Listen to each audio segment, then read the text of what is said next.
Hello and welcome. Today we have a great panel discussion. This is part of the Chicana, Chicano, Chicanes Mexican art exhibition and panel talks, panel discussion and artist talks that Soul Collective organized. And this project was funded in part by the GenteChicana SOYmos Chicanos Art Fund and the Greater Milwaukee Foundation, as well as contributions from donors and Soul Collective. And today we have an amazing group of artists in this panel, as well as a great art historian to moderate this panel. So let me read their bios. Welcome to Tere Romo, Xico González, Maceo Montoya, and Jose Lott. Tere Romo. Teresita Tere Romo is a lecturer and affiliate faculty in the Chicano Studies Department at UC Davis, an art historian. She has published extensively on Chicana Art, most recently as a contributor to the Smithsonian American Art Museum exhibition catalog, Printing the Revolution, Rise and Impact of the Chicano Graphics, 1965 to now, and a companion to modern and contemporary Latin American and Latino art. She is the author of the artist monograph Maceo Montoya, as well as co-editor of the Chicano Art, a critical anthology. Welcome, Tere. Xico González is an award-winning educator, interdisciplinary artist, poet, and political and cultural activist organizer based in Sacramento, California. He received his Master of Arts in Spanish from Sacramento State and a Master of Fine Arts in Art Studio from University of California, Davis. González has exhibited widely since the late 90s, as well as for his politically charged silkscreen posters and his revoltoso poetry. His work is archived at Sacramento State, San Jose State, the Center for the Study of Political Graphics, and the Smithsonian American Art Museum, amongst other public and private collections. While González has exhibited nationally, he has also taken part in exhibitions in Argentina and China. González's written work has been published in several publications, such as the poetry anthology The Border Crossed Us from Vagabond Press. González currently teaches Spanish and art studio at the Met Sacramento High School, where he continues to promote social and cultural awareness in and out of the classroom. Maceo Montoya is an author, artist, and educator who has published books in a variety of genres, including 4 works of fiction, The Scoundrel and the Optimist, The Deportation of Wopper Barraza, You Must Fight Them, a Novella and Stories, and Preparatory Notes for Future Masterpieces. Montoya has also published 2 works on nonfiction, Letters of the Poet from His Brother, a hybrid book combining images, prose poems, and essays, and Chicano Movements for Beginners, which he both wrote and illustrated. Montoya's paintings, drawings, and prints have been featured in exhibitions and publications throughout the country as well as internationally. He has collaborated with other writers on visual-textual projects, including Laurie, Guerrero's A Crown for Gumecindo, Arturo Mantecon's translation of Mexican poet Mario Santiago Papasquiaro's Poetry Comes Out of My Mouth, and most recently, David Campos' American Quasar. Montoya is an associate professor in the Chicano Studies Department at UC Davis, where he teaches courses in Chicano culture and literature. Jose Lott is an artist based in Sacramento. He studied fine arts and graphic design at California State University, Sacramento. His works explores the Chicano and Mexican culture, and his preferred mediums include digital art, canvas painting, and murals. Jose has been making artwork for more than 30 years and has created several public art projects as well as private commissions. Through the years, Jose has mentored several youth in the Sacramento area. Welcome, everyone, and now I'm going to pass this microphone to Tere to moderate this panel. Thank you very much. Thank you, Luis and Estela, for inviting me to moderate tonight's panel. I've long admired Soul Collective, so I'm very pleased to be able to participate in this program featuring 3 dedicated artist activists. It's also very nice to reconnect with Jose, Maceo, and Xico, even if it's only virtually at this point. As we heard in Luis's introductions, each of the artists has a long history of art making and activism in the community as well as on campuses. As artists, they've continued the Chicano movement's goal of reflecting our stories from our perspective. And in the process, they have been informing, inciting, inspiring our communities. In this panel, we want to explore each artist's experiences and share their contributions to Chicano art with you. First, I'd like to begin the conversation with Xico. Tell us about your relationship to Chicano art and culture. How did you get involved as an artist? Primero que nada, buenas noches a todos y todas. My name is Xico González, and to answer Tere Romo's question, I started back in high school. When I was in high school, I was a graffitero, a tagger. And when I went to college, I decided to, put my talents to good use, I guess. Instead of facing property walls, I decided to start making flyers. I went to Penn State after high school. I grew up I was born in LA, but I grew up in Mexico. And when I was about 16, my family migrated back and we ended up in Pennsylvania. So I went to Penn State for my first 2 years of undergrad, and then I transferred to Sacramento State. But when I was over there, I started Mecha. I started a chapter of Mecha, el Movimiento Estudiantil Chicano de Aztlán. And I was the chair. And also I did all the graphics. I did all the flyers, all the signs. And that's how I started. When I transferred from Penn State to Sacramento State, I right away looked for Mecha on campus and started working with them. There, I also was in charge of the flyers and also doing community events. Around this time is when I met Ricardo Favela. And through Ricardo Favela, I met veteranos del RCAF. And, just listening to their stories, seeing their artwork, their legacy at Sac State, I became like really involved with them, and I started creating posters under their mentorship, under Ricardo's mentorship. And then we started having festivales de arte chicano on campus. And I right away kind of bridged into that community. Oftentimes, when we're on college campuses, we tend to stay there. But I went beyond the walls of academia and started organizing in the community with people like Mariana Rivera, Victor Rivera, the Zapatistas. Then I started, doing porch readings with Los Escritores del Nuevo Sol, back at Mechicas Café, Café Paris. So I've been active since. I haven't stopped, and I don't think I will stop. I adhere to that philosophy of, Ricardo Favela, Jose Montoya. They always said, we're going to be Chicanos until we drop. And, they died Chicanos. They died, giving their life to the movement. And I hope that I can be that. Not that I want to die anytime soon, but, I'm committed. That's what I'm trying to say. I'm committed to the Chicano movement and to the betterment of La Raza. Marcel, maybe you can tell us also your relationship to Chicano art and how you got started. Yeah, absolutely. First, just thank you everyone for attending, and Luis and Sol Collective for the invitation. And it's an honor to be asked questions by Tere Romo. As mentioned in Tere's bio, she wrote a monograph on my father, Maceo Montoya.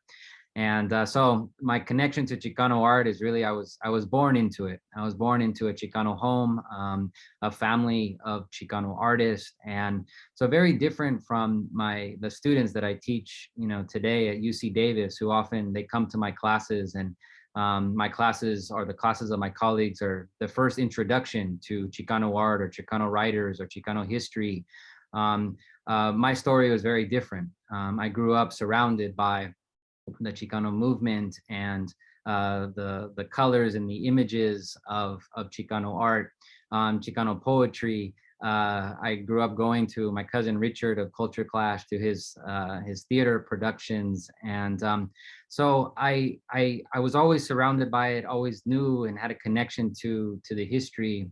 But I feel that I had to find my own path and my own way to it. I always wanted to be a lawyer and to kind of go in a different direction.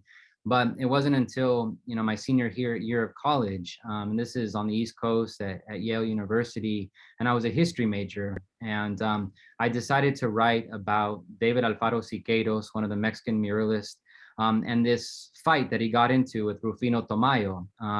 Siqueiros was a staunch, committed communist, and felt that his artwork and his murals were for the people and for the revolution. And Rufino Tamayo was very much about art for art's sake. And they got into this fist fight, and I used that as a kind of entry into this exploration of their different views on art. And I think that I saw that everything that I wanted to do politically and socially, that every kind of the activism that I wanted to do, that I could do it through art. I knew that, right? I knew it through my dad, and I knew it through my uncle and my family and all of the artists, activists that I grew up with. But I guess I had to do my own research. And Siqueiros took off time from painting to organize miners, to fight in multiple wars. And, he was very, very committed politically. And so I left that research thinking, I think I need to give it a shot. I was always drawing, and made it kind of a part of what I was doing. But what would it be like to dedicate myself full time to my art? And so after I graduated, I had this idea that if I just went to find a small town in the middle of fields, kind of like the one that I grew up in, Elmira. But to find a different town, so my parents weren't always asking me to do chores. So I found Knight's Landing, which many of you are familiar with, off the 113 on the way to Yuba City. And I rented a room, and I just holed up in that room, and I taught myself how to paint. And I also was playing soccer with the guys who would gather at the park across the street. And all the guys that I played soccer with, they all lived in the Wayside, which was this apartment complex across the way. They were all undocumented field workers. And really, we were just friends. We were teammates. And after we'd be done playing, we would just sit around and we'd trade stories. And that was how I learned, not the stories of immigration or undocumented immigration through books, which is how I had spent the last 4 years, but actually to hear their personal stories. And so it was the beginning of my evolution as a storyteller, as looking for ways to kind of take the stories that they were telling me and to find a way to put them onto canvas. And then ultimately to not only put them on the canvas, but to also write down their stories.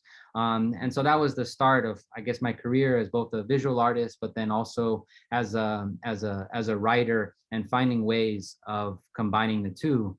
And as Xico says, once the fire is lit, and I see that time in Knight's Landing as when the fire was lit, and it hasn't died yet. Thank you. Jose, you want to tell us how you got involved?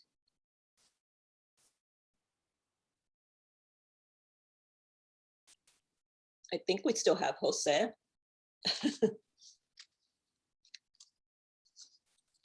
What about now? Huh? There you are. Okay, so then, primero, I want to thank you all for the opportunity, and so collective for the opportunity to participate in this talk, in this panel.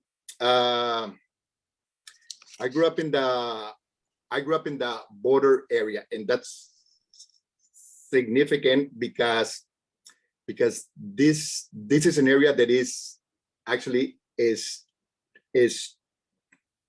strictly 100 Chicano, and so predominant that other groups like Asians, Middle Easterners, etc., act Chicano, because I would say Mexicanos or raza in that area comprise of maybe 97% of the population.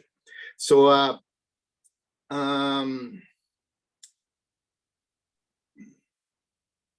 let me see. my first it is that kind of thing where you feel like you were born to be an artist, and it happens. A lot of people begin to do art, poetry, dance, singing from their first year, and there is something that I feel would be innate, and they have to do it, and they have to do it because they have to do it, and that is what is coming out of themselves. And on the other side, there's some of the people that maybe choose to be an artist and can learn to be an artist. And for that, you have art school. I mean, art schools also help people that are born to be artists. But anyways, I feel like I was born with that sensitivity to draw, to be able to draw a map, a person, a face, eyes symmetrically, and all that. Okay, so, but it wasn't until I was a teenager in the neighborhood that I think I was exposed to that gang vato culture, which happens to be very heavily into art, right? Into art and everything else, into fighting and this and that and drinking and this and that, but also very heavily into art. So I was able to go into that part of that culture easily, but that the imagery there, is definitely not political, and it's more a reflection of that gang culture. It was until I came to Sacramento that and started working with Jose and with Ricardo too, that I was able to, that I was exposed to the political aspect of Chicano culture, la huelga, pre-Columbian imagery and social justice, that kind of stuff. And I could only do it, and it could only happen because I was such a Mexicano or Chicano that coming into Sac State coming into Sacramento, I don't think I was prepared to deal with that diversity that I encounter, meaning a lot of white people, Anglos, Asians, black people. I never, where I grew up, we hardly ever saw people like this. So of course, I gravitated towards the RCIF, or if not the RCIF, towards Jose, because Jose had that style, right? Like from the calle, the cultura, and he understood that. Plus he was also an academic. So I gravitated towards that right away and started doing a lot of, and my work began to change into La Huelga, UFW, and really heavily into combination, also pre-Columbian culture. So, and then after that, right, I understood that was the way for the Chicano artists to go to do work that is politically conscious, because considering the situation that we have in the United States,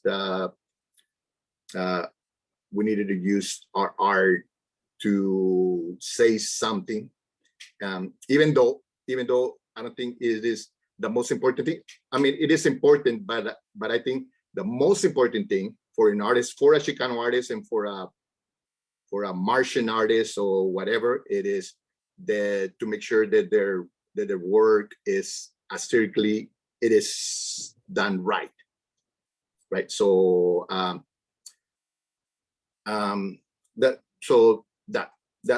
that's how I ended up doing Chicano art, and I've been doing art, strictly Chicano art for the last 30 years. And as you know, I've been doing a bazillion murals.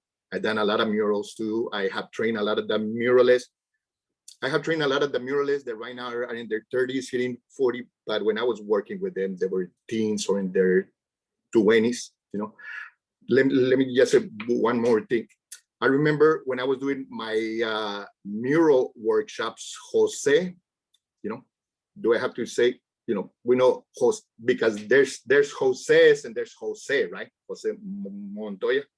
Jose would come into my workshops and he would say things like, hey, no, let these guys, why are you being so strict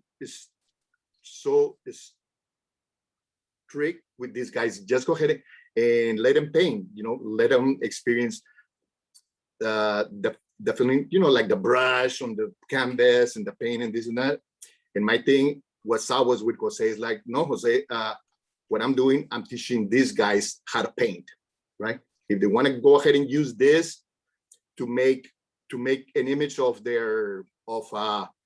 or Christopher Columbus burning in hell is good, or if they want to make an image of their ex-wife or their ex-husband burning in hell, let it be. I'm going to teach them how to do fire and flames.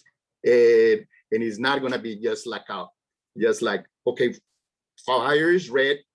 Here's I'm going to dip my brush in the red and here it is. So anyways, I had taken a long time to work to really train some of our Chicano artists to be artists, or to know how to develop their skill. So I think that is my contribution in Sacramento. Thank you. Thank you, Jose. We've heard from each of you how you became artists, and I want to direct this initially to Chico, but what do you feel is the role of the artist in the community and then also society at large? I think you're on mute. There you go. Ahí estamos ya. 1, 2, 3. So I see my role as a Chicano artist is to provide visuals to the concerns of our gente as we struggle for equity and social justice. You know, like Jose was talking about, I call him Chico, he's my tocayo. So he was talking about how you know, people create conscious work, and also people create like work that has a meaning, right? That has something behind it, that has heart. And I adhere to that. You know, I don't believe in art for art's sake. I believe that art has a purpose. You know, I adhere to like Malachia's like vision or and mission of Chicano art, that it needs to be an art of protest, that it needs to move people, right? It needs to instill pride on Chicanos, to inspire them, and also at the same time shaming those oppressing Chicanos and oppressing other ethnic minorities in underrepresented communities in the U.S. So my work has been that. My work has been the work of a Chicano artist that is conscious and that wants to liberate through my work, you know, the people, to provide visuals to our concerns. And I create a lot of political artwork for protests and demonstrations and rallies. And not only am I producing artwork, but I'm also organizing some of those rallies or some of those protests. So I believe that, you know, the art has to have some meaning, has to have some corazón behind it. And you know, it doesn't mean that we're not painting or, you know, printing beautiful things, but there's a purpose to what we're doing, at least to what I'm doing. I can talk about myself, but I also know that other people, Chicano artists that follow on those footsteps, right? People that came before us, and there are going to be people that are going to be coming after us, also producing artwork like that. A lot of the work that I'm doing also as a Chicano artist is, you know, I'm an educator. I'm a high school teacher. Before that, I was teaching at the college level, but I'm a high school teacher. I teach Spanish and I teach art, and I also lead like the Mecha, the Chicano Student Movement of Aztlán, the students. So my role in there too is to inspire the students, to get them ready to pursue higher education, when I first left higher education to work in secondary education to work at the high school, I had this mentality that everybody needed to go to the university, that you must go to university because the university like changed my life, changed my path. You know, I was destined to be a farm worker or to work in a factory. That's the jobs that my parents did. But education provided me an out. It allowed me to see the world. It allowed me, to have a comfy job, to be like, in el aire acondicionado, just teaching, and I think that's like, it sounds funny, but that's the reality that we're in, right? So I saw that and I want that for my students. I really want my students, because a lot of the kids that I have, they're first generation, US citizens. Their parents were born in Mexico. Some of them are undocumented. So se la parten, they're working like hard, like cleaning houses, they're working hard in construction, and they get home and they're like really tired. So when my students are messing up and they're not doing well in school, I'm like, your parents came over here to offer you a better life.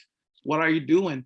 There's a lot of undocumented kids like you that wish they have papers so they can attend a university to pursue higher education.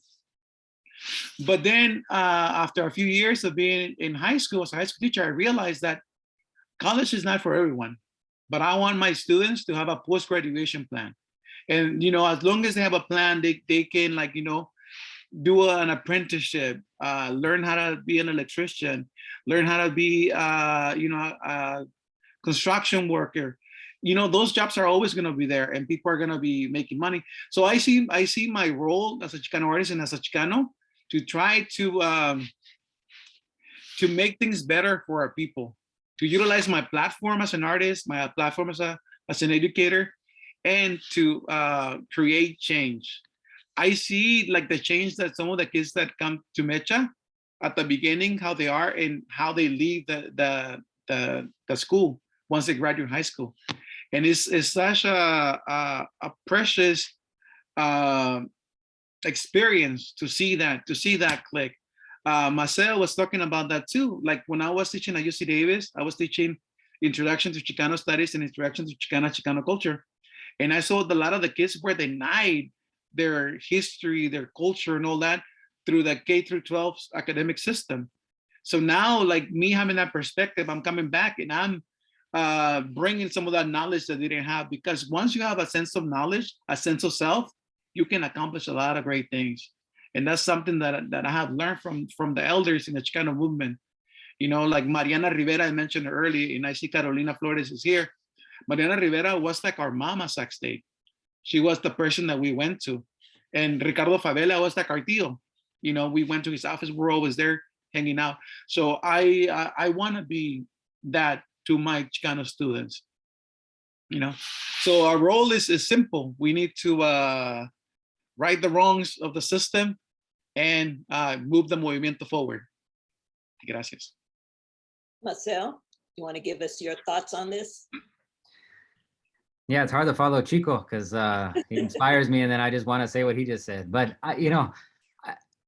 it's interesting because I mentioned that my history thesis that I wrote was about David Alfaro Siqueiros and his how militant he was about his activism, and how I kind of was very critical of Rufino Tamayo, and his belief that art was for art's sake, just to be in the studio. And the irony is that eventually I became an artist that I just wanted to be in the studio. I wanted to paint all day, and I compare myself often to my father and my father's generation of artists and activists and community organizers, and just all of the different hats that they wore, in addition to, to raising families and the work that they did to kind of just keep everything afloat. And that they saw that they couldn't just be artists. They also had to be, all of these other things.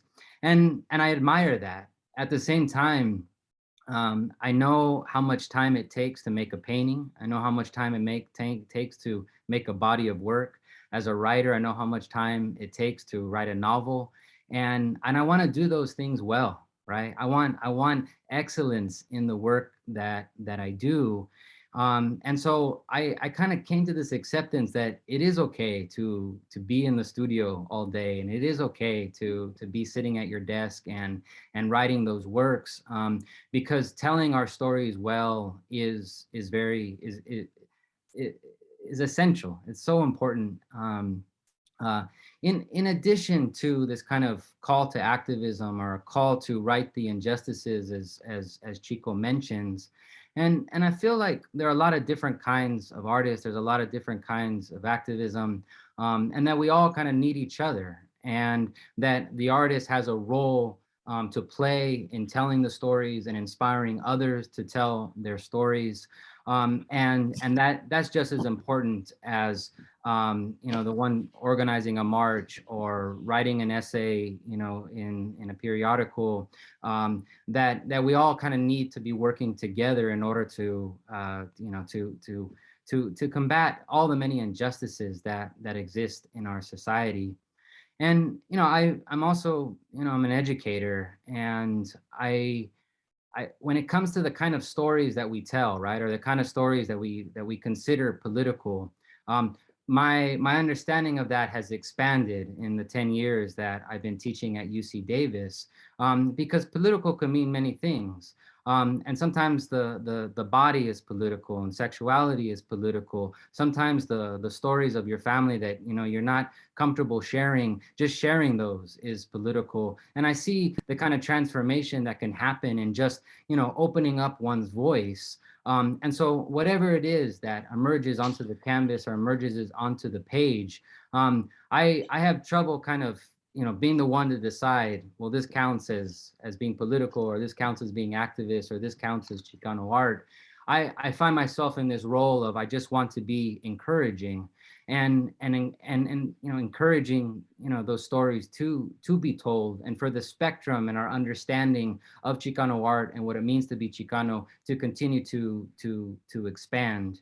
And one of the reasons is because, having grown up in an artist family, I find it incredibly beautiful to be an artist, right? To be able to express oneself, whatever it is that one expresses.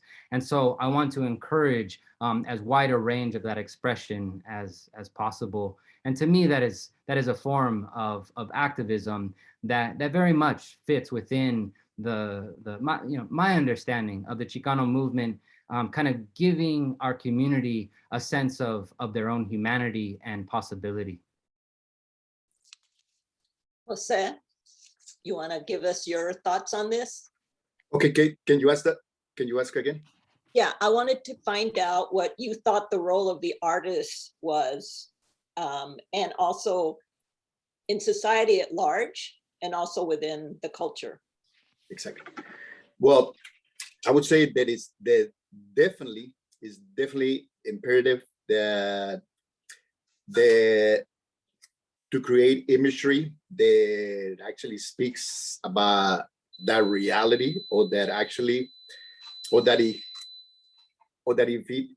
it helps translate what we see, maybe as artists or as individuals that are sensitive, because I think artists have that extra sensitivity to see the world differently. So if you have that sensitivity, which I feel it is definitely a characteristic of Chicano artists. So if we get that, for us to share that with the rest of the community, and by the rest of the community, could be other Chicanos whose life begins and ends with what happened in the Raiders and 49ers game, right? Or pursuing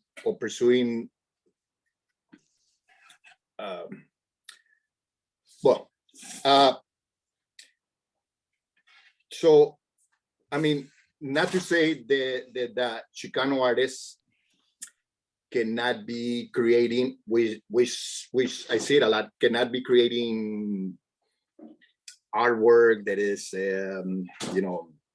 a girl, Lahaina, 49ers versus Raiders art. But I think, which is definitely part of the Chicano culture, in case you haven't noticed, right? It's like Sacramento, it's almost like if you're a Chicano, this is in fact, I don't know about other city, but if you're a Chicano, you are going to be a 49ers or a Raiders thing.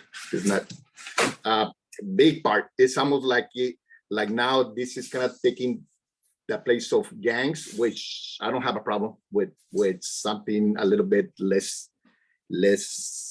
violent, take the place of gangs, right? But however, it doesn't say it, that doesn't say anything about identity, and identity is very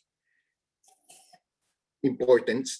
It's very important because identity ultimately is related to issues. Let's say, for example, the issue of high dropout rates in the Chicano community, right? We could say that that it might seem that, you know, teenagers these years or nowadays, and even me growing up in these days, they just, you know, they just being teenagers. They don't want to wake up in the morning because they were up all night, or they don't find any value in learning math or calculus. But us as adults, we know that high dropout rates are directly related to policies related that are related with racism, right? Exclusion, legislation. So developing a positive self-image and understanding that the source of our problems are in our community are not from within, but are coming from outside, and not only from outside, but sometimes are very deliberately placed upon us. Like I say, you know, like the issue of racism, you know, things don't happen. In the case where you have race activists, racists being activists, yes, it is going to impact the issues of with a school dropout, what kind of services we get in, like into our home, like into our community, or what is the quality of life in our community. That's what I'm trying to say. Okay, so or issues where maybe I work really hard, I go to college, or maybe I'm a construction worker and I work really hard, and I never seem to make it to be the manager or the supervisor, right? And many times, again, not knowing that these issues are directly related to racism or racist policies, then we are never going to solve our problems. So yes, again, it is imperative that the Chicano artist develops imagery to educate and to communicate to the community the issues. So yeah, I definitely believe that the role of the artist has to be to communicate and to educate and to, if possible, to translate or to translate more complex issues in a easy form by murals, flyers, posters, slide presentations. Well, we don't have a slide presentation anymore. We have Zoom presentation. So yeah, definitely the role of the artist, the Chicano artist, is to create images that to educate our community. Thank you, Jose. I'm going to ask one last question, and then you my understanding is that whoever wants to ask questions can put them in the chat so that when we're ready for the Q&A, Luis will be ready to ask our panelists those questions. But I know that you all talked about what the influences and inspiration was within the culture and being influenced and inspired by other Chicano artists, but are there other artists, other art movements, other cultures that have inspired or influenced you and your artwork? I'm going to go ahead and start with Xico. Yeah, so some of the influences that I have are the Cuban printmakers, the revolutionary Cuban printmakers, especially the Ospal printmakers. People like René Mederos, Raúl Martinez, and Alfredo Rosgar. I love their work. Lincoln Cashin from the Bay Area, an archivist, he published this really cool book about this Cuban printmakers, and they were like a great source of inspiration, you know, in the mid 2000s. Also, of course, you know, Chicano Movement printmakers like Maceo Montoya, Ricardo Favela, Rupert Garcia, Esther Hernandez, you know, seeing their graphics and their posters in the 90s. They were definitely a big source of inspiration.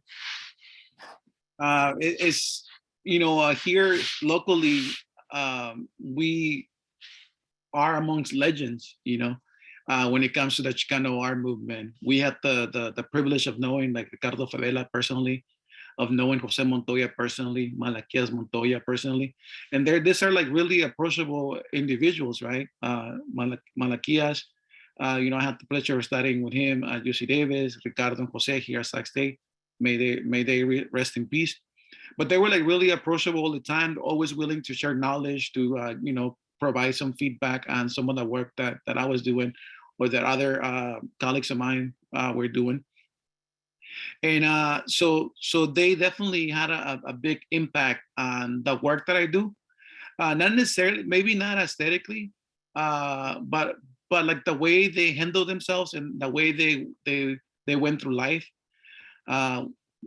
Maceo, you know, one of the panelists, he's a good friend, but his dad, you know, like knowing that he was an excellent father, that he was always there motivating him and his brother and sisters. You know, seeing Ricardo Favela do the same. Now I'm a father myself, you know, and, you know, it's always good to have like a positive role models, not only when it comes to artwork, but when it comes to life. That's always a positive thing. Another big influence of mine was the late poet, Phil Goldberg.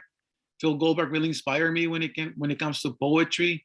Him and Jose, I guess they were like one of my biggest inspirations when it comes to like spoken word and music. When Phil read poetry, he always had a conguero, you know, and like he will like scream his heart out. For those of you that knew him, you know, basta, basta, basta, you know. Jose Montoya and Trio Casi Indio, you know, they were like early inspirations for me to start bands like Califas and Los Revoltosos and perform like all over like Northern California at rallies and marches, cultural events, you know, youth conferences. So they were like a big source of inspiration, and how lucky was I and the people around me to be in community with them. You know, like I remember going to Tio Casindo practices at Rudy Carrillo's house, and you know they were be performing. They passed the little la pachita, we call it, el tequila. You bless it.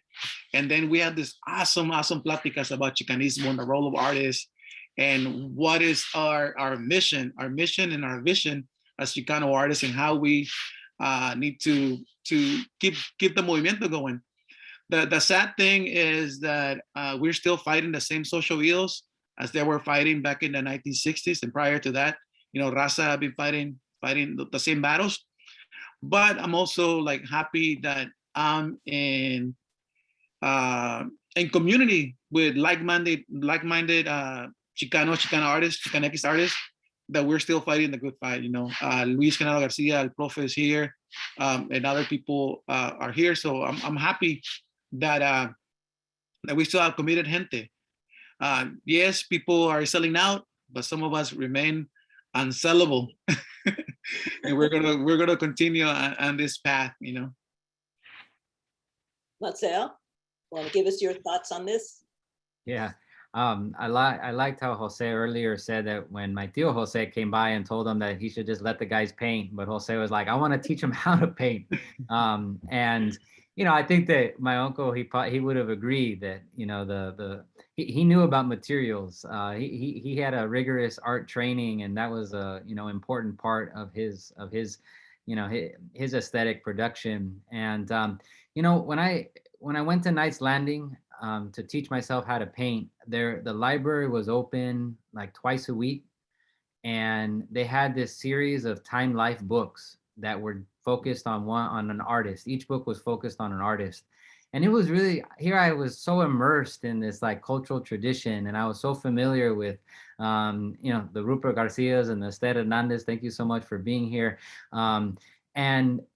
But I was in a way kind of ignorant of the larger tradition of painting that was out there. So here in the Knights Landing Library, I came across this series of Time Life books, and that was the first time that I really kind of learned about Rembrandt and Goya and John Singer Sargent, and, you know, some of these Delacroix, these incredible painters.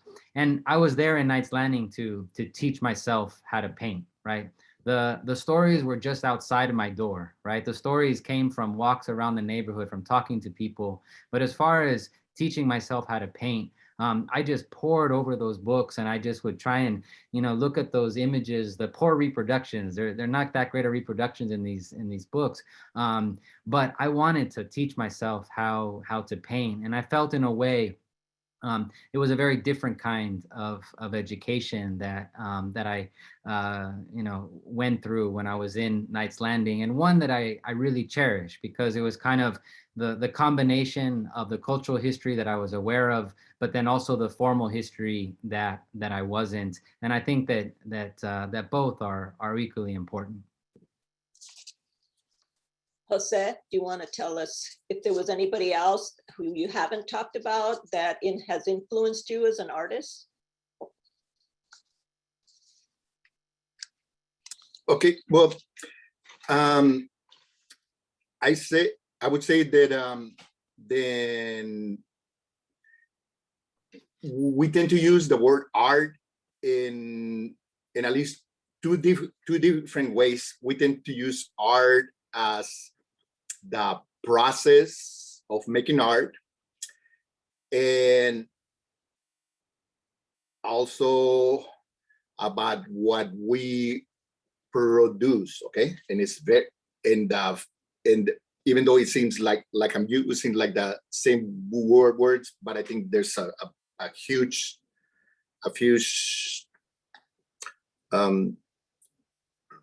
hold or whatever in between them. Okay, so first I'm going to say who inspires me as an artist, and in this case I'm going to say the people who inspire me as an artist, it is to paint and to create compositions, to create color combinations, so more aesthetically.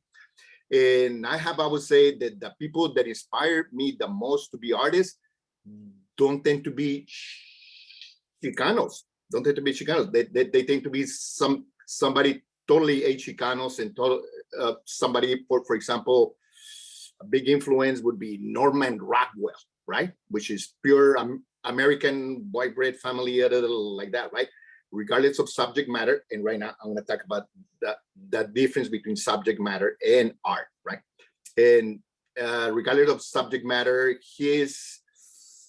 I had studied just how he was able to for example, do a chair that was made out of leather, and the leather was worn, not new leather, worn, and metal legs and wooden, like that, right? And this guy, he was able to create the illusion of something was made out of leather, wood, and metal. Okay, I think unfortunately a lot of people now, and I'm not going to say Chicanos, everybody is like, my guy is going to be sitting like, for example, a Rufino Tamayo, right? My guy is going to be sitting in a chair, so it's like, this is the 2 legs, 4 legs, and they're like that, right? for myself, I'm not interested in that.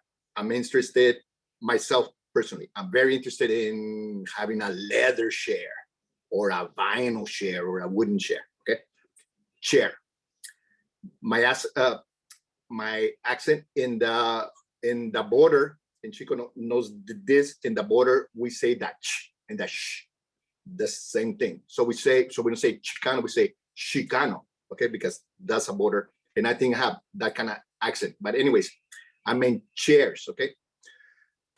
Okay, so my inspirations would be Thomas R. Benton, MC Wyatt, Norman Rockwell. Okay, when it comes to subject matter, right? Definitely my influences were, without a doubt, there were people like Jose Montoya, the Zapatistas, so that you see, you know, Mariana and Victor and so many other people, right? They weren't artists, but I'll get to it, how their subject matter inspired me as an artist, right? Al Rojas, right? And so many of them that showed us by their commitment, showed us to also have that commitment for social justice and for community betterment. So who inspired me as an artist are those artists that are able to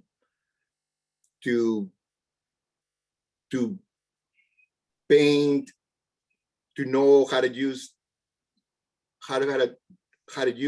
cerulean blue, phthalo blue, and aquamarine. No, not aquamarine. Yeah, aquamarine. Blue. But in subject matter, definitely the people that inspire me is just this awesome people that we happen and that I happen, and I feel very lucky to have run into once I moved into Sacramento.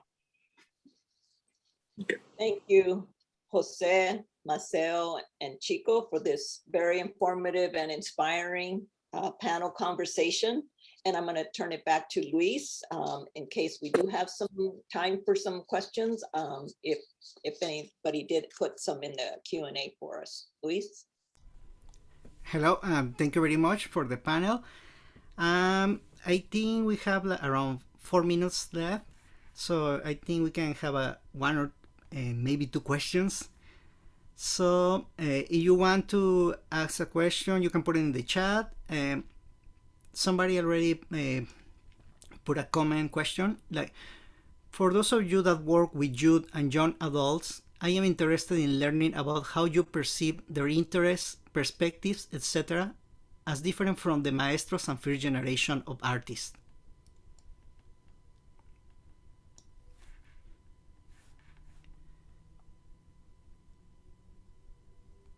Anyone wants to jump with this? Well, I can do. Well, I have worked not lately, but I probably did work 10, 15 years with youth and the community. I was also a youth counselor, a gang youth counselor. I did a couple of projects at CYA, and I'm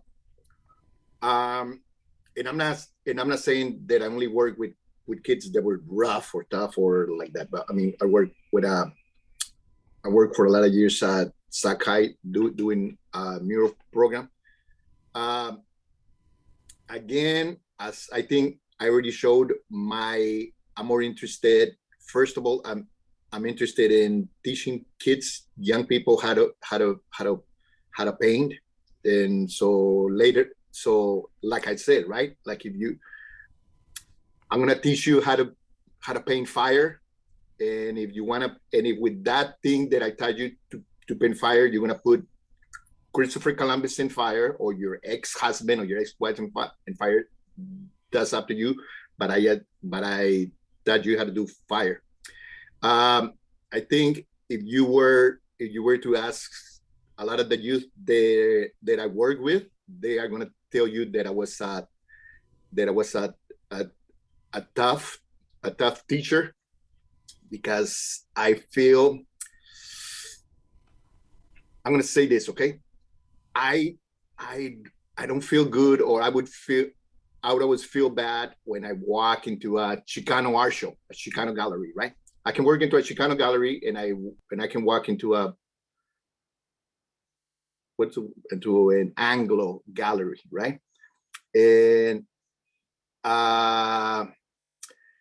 yes, the Anglo gallery, because some of these people tend to be more affluent. They did go to art school and pay $90,000. Oh, how much does art school cost now? Probably more, right? Might as well get a lot of degree. It costs the same, no? Anyways, and I do go into a gallery. There could be a Chicano gallery where I know these people, or the people there, have twice the skill of this kid that went to art school. But because this Chicanito could not afford art school, and the best training that he ever got was probably their high school teacher. They got a little in that high school teacher that was also like the basketball coach, got interested in them doing art. But anyways, my role with working with youth has always been like, maybe you cannot afford to go to art school, but I am going to try to provide you the best art skills or schooling as possible. Thank you. Anyone else wants to say something? And also, I will add, there is also a question by Esther Hernandez. What advice would you give to young people interested in becoming artists, especially young girls? Chico or Maceo? Sure. The thing that I have, the advice that I will give young people, if they want to become artists, and especially like young girls, like that's the question by Esther. Definitely like manifest your vision. You know, uplift, inspire, and motivate your community through your artwork. And I guess the main advice is like, don't wait for opportunities to come to you. Go out there and find them. And I think that's like really important. Nadie te va a dar nada, tienes que ir allá afuera y agarrarlo tú mismo. And you know, like mainstream galleries are going to ignore you, you know, like museums and stuff like that. Set up your own exhibits, you know, hit up you know, places like Soul Collective, community art galleries, community spaces, and set up your own exhibits. If you're like in an undergrad in college, you know, like go and talk to like places like a multicultural center on campus, create exhibitions dealing with, like, you know, during Semana de la Raza, things like that. You know, that's something that I did when I was an undergrad.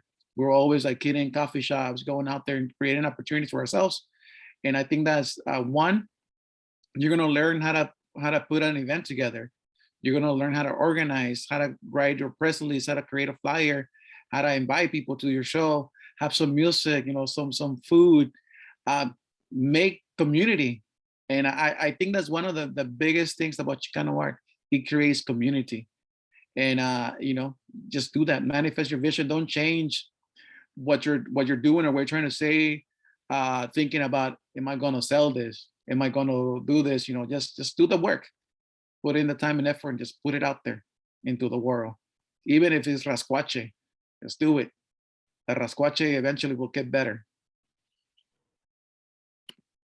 I think similar to Chico's point about making community is that all of us in some way, we latched onto mentors, you know, we sought them out. And I think that's really important. And I also feel like, you know, we have maybe just whatever, the self-doubt or just like the, you know, just the fear that we, you know, will get rejected, but you know, in my experience, you know, it's artists are willing to talk and guide other artists.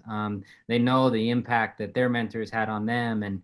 And so as much as possible, in the role of a mentor or an educator, I try and be approachable to my students and to tell them, please come to office hours, send me an email, reach out to me. But I also, you know, the onus should also be on the young artist or the student as well to seek out those people, those mentors, those people that inspire them, because those relationships are very important to form, because none of us are able to make our work in a vacuum. We need each other in order to be inspired and to thrive and to continue to make the work that we do.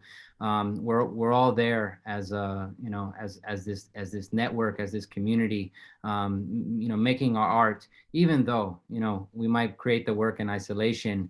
You know, it's important that we have those structures and community in place.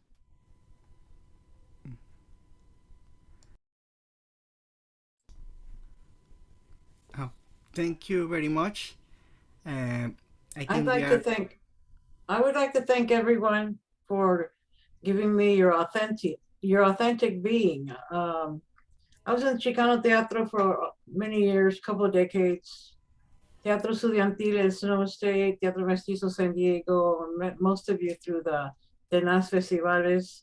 And I would like to see more Chicana artists. I didn't know there weren't any Chicana artists available. And I'd like to see Chicana poetry. There is a different language. I don't know it, but I attended a women's thing in Oakland.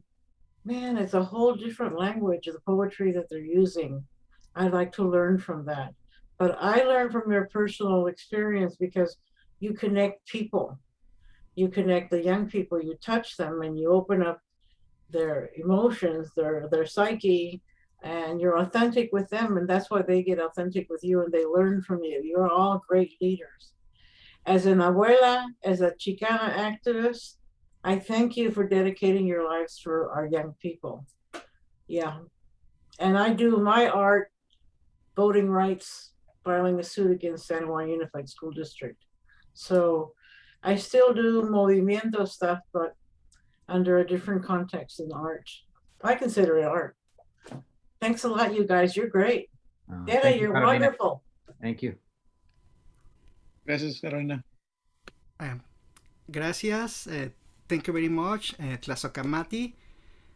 Thank you for all the panelists. Thank you, Chico, Maceo, Jose. Thank you, Tere, for moderating. Thank you, all of you, for joining us today. Next week, we are going to have a couple of artist talks, one by Xico González and the other one by Jennifer Andrea Porras. Join us for those talks. Also going to be very interesting. And in the future, we're going to have also another talk by Maceo Montoya.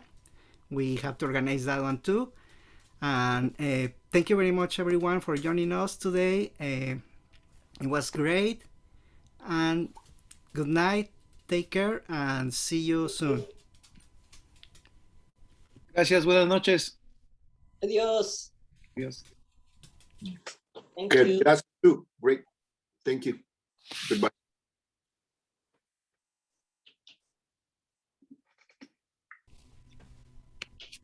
Pues then, leave Chico then, Holmes. I'll wait until you leave. Órale pues. Bueno, pues, cuídense. Buenas noches. Órale pues. Órale, Peace. Nice to you. Nice to you.